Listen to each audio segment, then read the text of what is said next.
Hi అండి, ఈరోజు తోటకూర ఫ్రై చేసి చూపిస్తా. నచ్చితే అట్లా మొత్తం తుంచి పెట్టుకోవాలి, కట్ చేయకుండా తుంచుకోవాలి. గిన్నె పెట్టి అందులో ఆయిల్ వేసుకొని జీలకర్ర వేసుకోవాలి.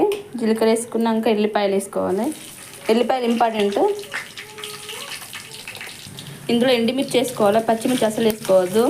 ఓన్లీ ఎండుమిర్చితోటే చేయాలి. ఇందులో మిర్చి ఎల్లిపాయలు మంచిగా ఫ్రై అయినాయి. ఇందులో తోటకూర వేసుకోవాలి, పసుపు అసలు వేసుకోవద్దు. తోటకూర ఇందులో మంచిగా వేసుకోవాలి.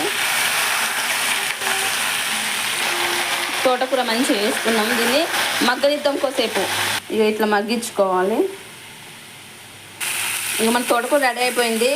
ఎప్పుడైనా తోటకూరలు ఉప్పు దించేటప్పుడు వేసుకోవాలి. ముందుగా వేసామనుకో దీన్ని మొత్తం నీళ్ళు ఊరిపోతాయి. ఇందులో ఇప్పుడు కొంచెం టేస్ట్ సరిపడి ఉప్పు వేద్దాం.